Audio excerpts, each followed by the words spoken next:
Nah, yang pertama kita akan membahas pengertian dari takwil itu sendiri. Nah, apa sih pengertian dari takwil itu sendiri? Takwil menurut bahasa berarti kembali kepada asal. Nah, adapun pengertian takwil menurut etimologi, takwil berarti yang pertama kembali atau mengembalikan, yakni mengembalikan makna yang ada pada proporsi yang sesungguhnya. Nah, yang kedua mensiasati, yaitu bahwa dalam lafaz-lafaz tertentu atau kalimat-kalimat yang mempunyai sifat khusus memerlukan siasat, yang berguna untuk menemukan makna yang setepat-tepatnya. Sedangkan secara istilah, takwil adalah memalingkan lafaz dari maknanya yang zahir kepada makna lain yang juga dipunyai lafaz itu jika makna lain yang dilihat sesuai dengan Quran dan Sunnah. Contoh takwil dalam firman Allah Subhanahu wa taala pada surat Al-Fat ayat 10 yang berarti tangan Allah di atas tangan mereka. Nah, di sini kata tangan Allah ditakwilkan dengan arti kekuasaan karena menurut para ulama khalaf, jika kata tersebut diartikan tangan Allah seolah-olah Allah itu menyerupai sifat manusia. Nah, maka untuk menghindari kesalahpahaman di bidang akidah, maka para ulama khalaf mentakwilkan kata tangan tersebut dengan diganti yaitu menjadi kekuasaan Allah. Nah, berikutnya kita akan membahas syarat-syarat dari takwil. Yang pertama, takwil harus berdasarkan dalil syara', baik nas Al-Quran maupun hadis, qiyas maupun jiwa syariah, dan dasar-dasarnya yang umum. Yang kedua yaitu bila dalil tersebut berupa qiyas, maka qiyas yang jelas atau qiyas jali, dan bukan qiyas yang samar-samar atau qiyas khafi. Yang ketiga yaitu takwil harus sesuai dengan penggunaan bahasa dan kebiasaan syariat. Nah, yang keempat, ada hal-hal yang mendorong untuk takwil seperti bentuk lahir lafaz berlawanan dengan kaidah yang berlaku dan diketahui secara dzaruri atau berlawanan dengan dalil yang lebih tinggi dari dalil itu. Contohnya, suatu hadis menyalahi maksud hadis lain, sedangkan hadis itu ditakwilkan saja ketimbang ditolak sama sekali. Berikutnya yaitu nas itu menyalahi dalil lain yang lebih kuat dilalahnya. Contohnya, suatu lafal dalam bentuk dzobir diperuntuk suatu objek, tetapi ada makna yang menyalahinya dalam bentuk nas. Kemudian, lafaz itu merupakan suatu nas untuk suatu objek, tetapi menyalahi lafaz lain yang mufassor. Nah, dalam semua bentuk itu berlakulah takwil. Kemudian, takwil itu harus mempunyai sandaran kepada dalil dan tidak bertentangan dengan dalil yang ada. Berikutnya yaitu ruang lingkup dari takwil. Adapun yang pertama, dalam kebanyakan masalah-masalah furu' atau cabang, yaitu dalam nas-nas yang berkaitan dengan hukum-hukum syariat atau yang bersifat dzonni. Nah, takwil dalam ruang lingkup ini tidak diperselisihkan lagi boleh tidaknya di kalangan ulama. Yang kedua, dalam masalah-masalah ushul atau pokok, yaitu nas-nas yang berkaitan dengan akidah. Misalkan nas tentang sifat-sifat Allah, bahwa Allah itu memiliki yad atau tangan, wajh atau wajah, dan lain sebagainya. Berikutnya yaitu kedudukan dari takwil. Nah, ulama usul telah sepakat bahwa takwil itu hanya berlaku pada soal furu'. Nah, adapun untuk soal usul atau pokok syarak seperti soal sifat Allah, surga, neraka, dan lain sebagainya, maka terdapat 3 pendapat, yaitu yang pertama, tidak berlaku takwil dalam soal usul.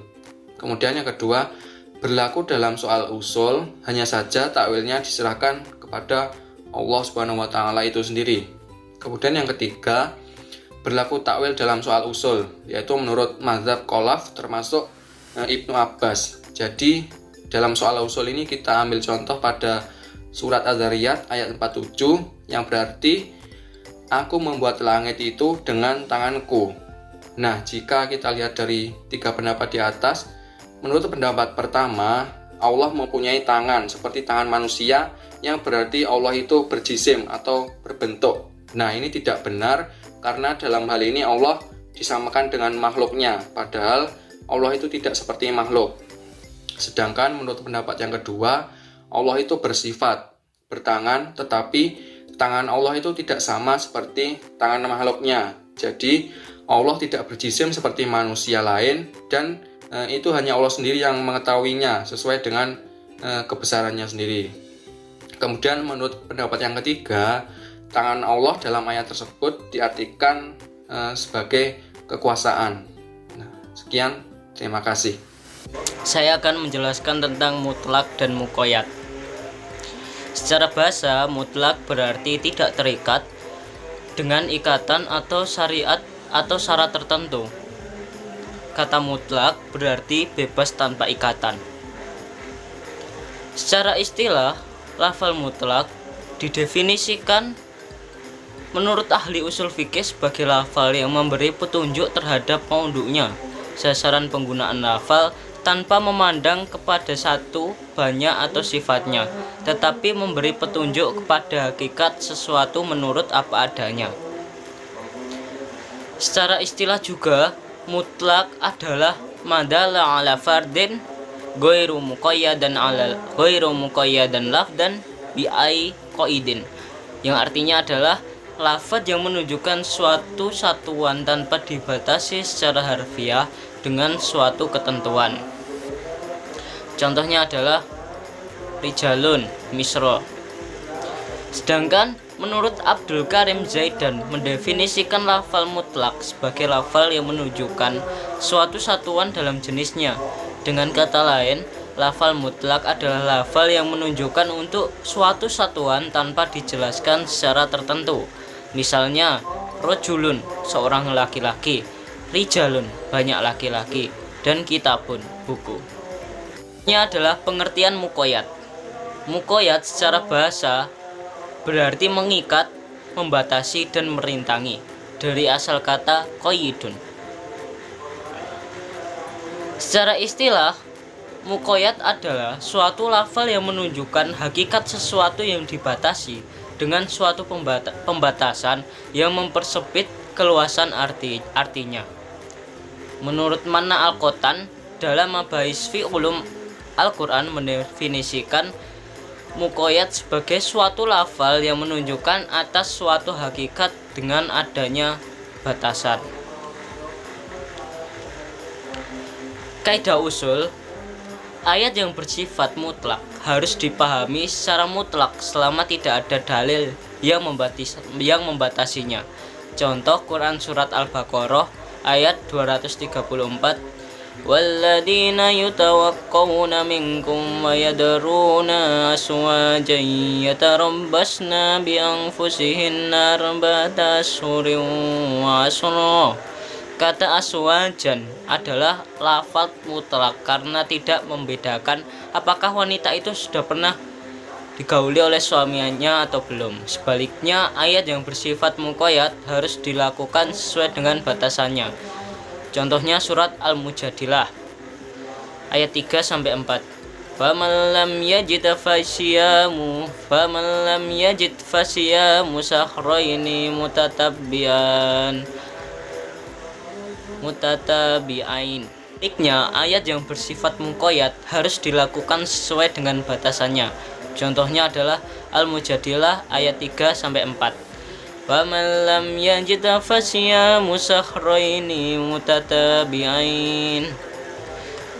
Jadi dapat disimpulkan bahwa mutlak dan muqayyad dengan kata lain dapat disimpulkan sebagai berikut. Mutlak adalah suatu lafaz yang menunjuk hakikat sesuatu tanpa pembatasan yang dapat mempersempit keluasan artinya.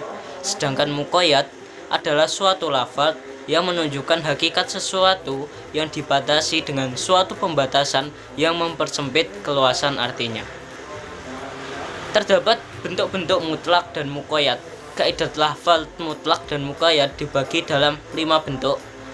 Yang pertama yaitu suatu lafal dipakai dengan mutlak pada suatu nas, sedangkan pada nas lain digunakan dengan muqayyad. Keadaan itlak dan takyidnya bergantung pada sebab hukum. Lafal mutlak dan muqayyad berlaku sama pada hukum dan sebabnya. Lafal mutlak dan muqayyad yang berlaku pada nas itu berbeda, baik dalam hukumnya ataupun sebab hukumnya. Mutlak dan muqayyad berbeda dalam hukumnya, sedangkan sebab hukumnya sama. Mutlak dan muqayyad sama-sama dalam hukumnya, tetapi berbeda dalam sebabnya. Selanjutnya hukum lafaz mutlak dan muqayyad. Yang pertama, hukum dan sebabnya sama. Hukum mutlak dan muqayyad. Yang pertama, hukum dan sebabnya sama. Mutlak itu dibawa ke muqayyad jika sebab dan hukumnya sama. Dalam hal ini mutlak harus dibawa kepada muqayyad. Artinya, muqayyad menjadi penjelasan terhadap mutlak. Contohnya adalah sebagai ayat berikut ini. Yang pertama adalah contoh ayat yang mutlak. Quran surat Al-Maidah ayat ketiga. Hurrimat 'alaikumul maitatu wad-damu wa lahmul khinzir. Artinya diharamkan atasmu bangkai, darah, dan daging babi. Quran surat Al-Maidah ayat 3. Selanjutnya contoh ayat muqayyad. Qul la ajidu fi ma uhiya ilayya muharraman 'ala ta'imin yad'amu illa an yakuna maitatan aw daman masfuhan aw lahma khinzir. Artinya, katakanlah, tidaklah aku peroleh di dalam wahyu yang diturunkan kepadaku akan sesuatu makanan yang haram atas orang yang hendak memakannya, kecuali bangkai, darah yang mengalir, atau daging babi. Quran surat Al-An'am 145. Kedua ayat tersebut berisi sebab yang sama, yaitu hendak makan, dan berisi hukum yang sama, yaitu haramnya darah dan daging babi dan juga bangkai. Jadi hukum dan sebabnya ini sama, mengharamkan yang sama. Ayat yang mutlak mengharamkan sama, dan muqayyad juga mengharamkan yang sama. Selanjutnya adalah yang kedua, berbeda hukum dan sebabnya. Mutlak tidak dibawa ke muqayyad jika sebab dan hukumnya berbeda. Dalam hal ini masing-masing mutlak dan muqayyad tetap pada tempatnya sendiri. Artinya muqayyad tidak menjadi penjelasan yang mutlak. Contohnya adalah Quran surat Al-Maidah ayat 38. Ini adalah contoh mutlak. Wassariqu wassariqatu fa'ta'u aydiyahuma. Artinya pencuri lelaki dan perempuan potonglah tangannya. Quran surat Al-Maidah ayat 38. Kemudian contoh ayat muqayyad. Ya ayyuhalladzina amanu idza kumtum ilas sholati faghsilu wujuhakum wa aydiyakum. Artinya, wahai orang mukmin, apabila kamu hendak sholat, hendaklah basuh mukamu dan tanganmu sampai siku. Quran surat Al-Maidah ayat ke-6. Dalam hal tersebut, ada hadis Nabi yang menjelaskan bahwa pemotongan tangan pencuri sampai pergelangan. Ayat 6 Al-Maidah yang muqayyad tidak bisa menjadi penjelasan ayat 38 Al-Maidah 38 yang mutlak, karena berlainan sebab, yaitu hendak sholat dan pencurian, dan berlainan pula dalam hukum, yaitu wudhu dan pemotongan tangan. Seperti itu. Jadi ini ayatnya berbeda. Yang satu membahas tentang pencurian dan pemotongan tangan. Yang satunya ada membahas tentang hendak sholat, membasuh muka dan tangan. Jadi ini berbeda hukum dan sebabnya. Selanjutnya berbeda hukum tetapi sebabnya sama.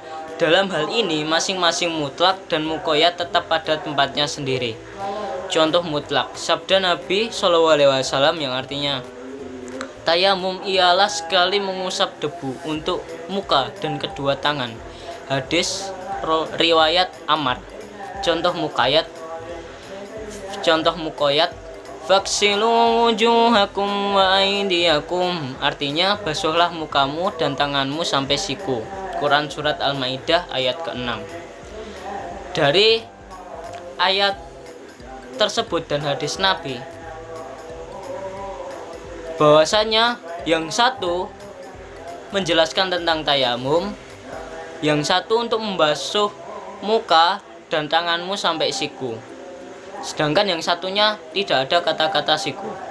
Berbeda hukum tetapi sebabnya sama. Sama-sama yaitu berwudu atau tayamum. Selanjutnya adalah berisi hukum yang sama tetapi berlainan sebabnya. Mutlak itu dibawa ke muqayyad jika sebabnya berbeda. Dalam hal ini ada dua pendapat. A. Menurut golongan Syafi'i, mutlak dibawa kepada muqayyad. B. Menurut golongan Hanafiyah dan Malikiyah, mutlak tetap pada tempatnya sendiri, tidak dibawa kepada muqayyad. Contoh ayat yang mutlak. وَالَّذِينَ يُظَاهِرُونَ مِن نِّسَائِهِمْ ثُمَّ يَعُودُونَ لِمَا قَالُوا فَرِيقُ رَقَبَةٍ مِّن قَبْلِ أَن يَتَمَاسَّا. Artinya orang-orang yang menjihar istrinya kemudian mereka hendak menarik apa yang mereka ucapkan, maka wajib atasnya memerdekakan seorang hamba sahaya sebelum keduanya bercampur. Al-Mujadalah ayat ketiga. Selanjutnya adalah contoh ayat muqayyad. Wa man qatala mu'minan khati'an fatahriru raqabatin mu'minatin wa diyatun musallamatun ila ahlih. Artinya, barang siapa yang membunuh orang mukmin dengan tidak disengaja karena kekeliruan, maka hendaklah membebaskan seorang hamba yang mukmin. Kedua ayat di atas berisi hukum yang sama, yaitu pembebasan budak, sedang sebabnya berlainan, yang satu karena jihar, yang lain karena pembunuhan yang sengaja. Keduanya ini membahas yang sama, yaitu dalam alasan memerdekakan budak, tetapi konteksnya berbeda. Yang satu tentang suami dan istrinya, tetapi yang satunya ini tentang membunuh secara tidak sengaja atau kekeliruan. Jadi berisi hukum yang sama tetapi berlainan sebabnya. Seperti itu dari saya. Sekian, jika ada salah kata, wassalamualaikum warahmatullahi wabarakatuh. Di sini saya akan menjelaskan tentang pengertian manqut. Manqut secara bahasa adalah isim maf'ul yang berasal dari kata nadhaf yunadifu yang artinya berbicara. Sedangkan menurut Syafi'i, manqut ialah sesuatu yang dilafalkan dan ucapan lafal itu sendiri. Sedangkan secara istilah, manqut ialah arti atau makna yang ditunjukkan oleh lafal menurut ucapannya, yakni petunjuk makna berdasarkan huruf-huruf yang diucapkan. Manqut itu dibagi menjadi dua macam. Selanjutnya ada macam-macam dari manqut. Manqut dibagi menjadi tiga macam, yang diantaranya ada nas, nazir, mu'awwal. Yang pertama, pengertian dari nas adalah lafal yang bentuknya sendiri yang telah menunjukkan makna yang tegas dan tidak mengandung makna lain. Contohnya dapat diambil dari surat Al-Maidah ayat 89 yang berbunyikan Waman lam yajid fasiyamu salasati ayyam, yang artinya barang siapa yang tidak sanggup melakukan yang demikian maka kafaratnya puasa 3 hari.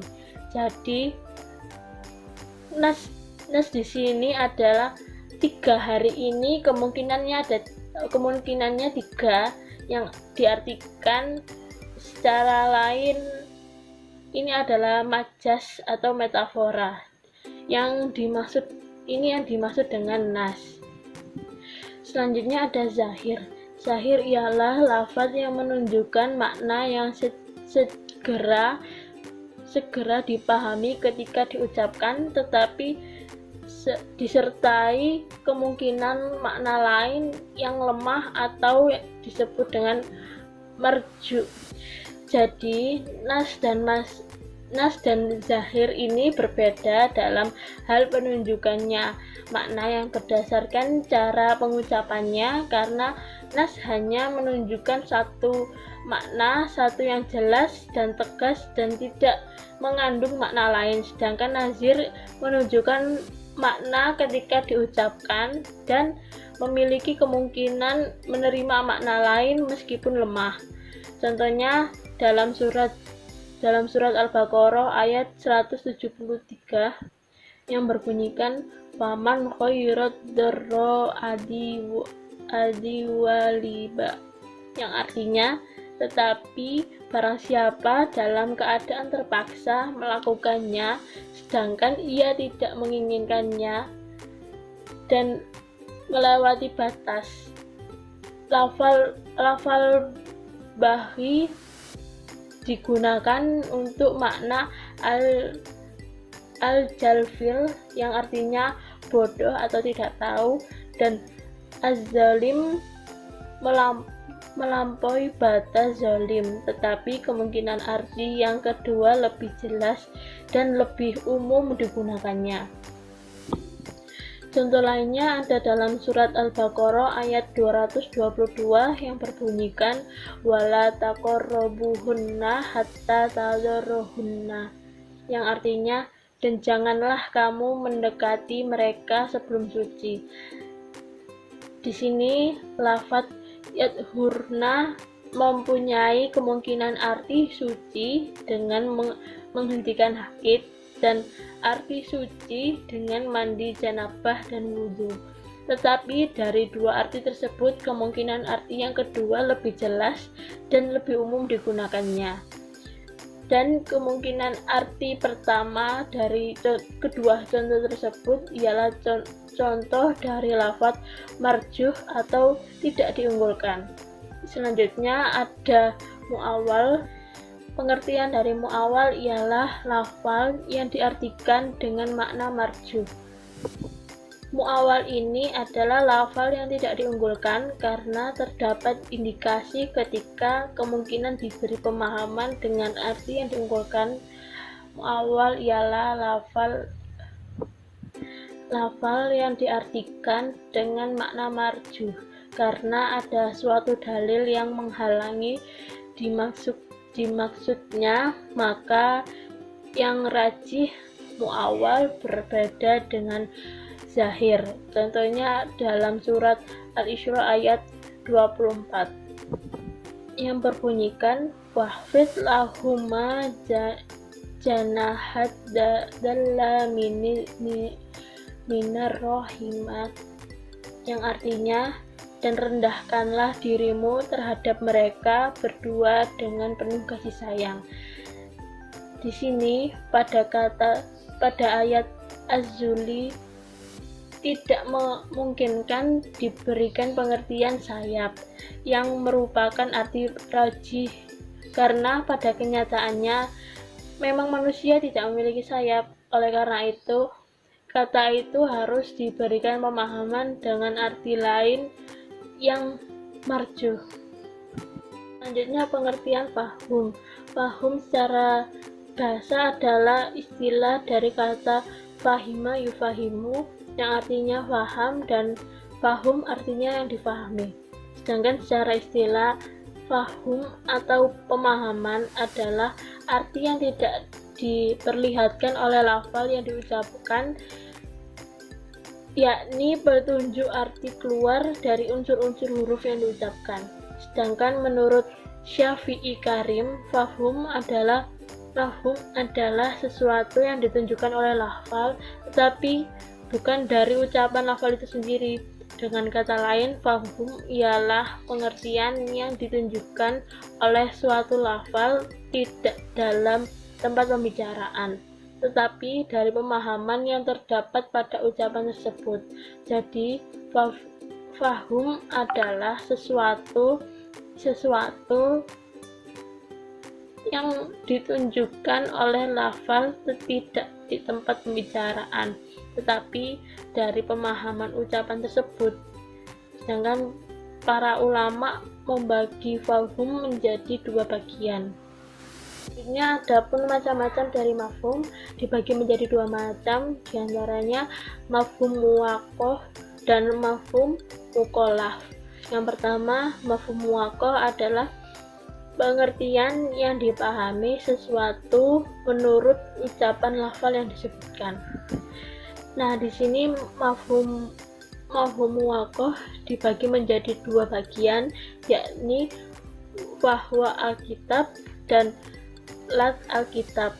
Bahwa Alkitab ialah apabila yang dipahamkan lebih utama hukumnya daripada yang diucapkan, seperti memukul orang tua lebih tidak boleh dibandingkan mengucapkan perkataan sebagaimana lafal pada firman Allah dalam surat Al-Isra ayat 23 yang berbunyi fala taqul afwa walatan harhuma wa qul lahuma qula karima, yang artinya maka sekali-kali janganlah kamu mengatakan kepadanya perkataan Selanjutnya pengertian dari lan Alkitab. Lan Alkitab ialah apabila yang tidak diucapkan sama hukumnya dengan yang diucapkan. Innalladzina ya'kuluna amwalal yatama dzulman innama ya'kuluna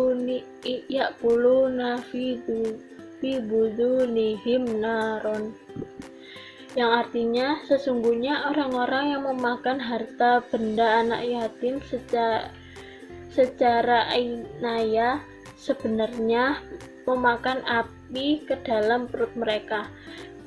Nah, di sini dalam ayat tersebut menerangkan bahwa membakar atau setiap cara yang menghabiskan harta anak yatim sama hukumnya dengan memakan harta anak yatim, dan hal tersebut dilarang atau haram. Selanjutnya pengertian dari mafhum mukhalaf. Mafhum mukhalaf adalah lafal yang menunjukkan suatu pertentangan hukum yang diucapkan dan yang disebutkan. Jadi mafhum mukhalaf ini dikembalikan dari hukum yang disebut atau lantaran tidak adanya batasan, maka nas tersebut dapat juga dipahami secara hukum yang mengharamkan bila batasannya tidak ada. Mafhum mukhalaf ini dibagi menjadi lima bagian, diantaranya ada mafhum sifat, mafhum ilat atau sebab, yang ketiga mafhum adat atau bilangan, yang keempat mafhum ghayat atau tujuan, yang kelima mafhum nas atau pembatas.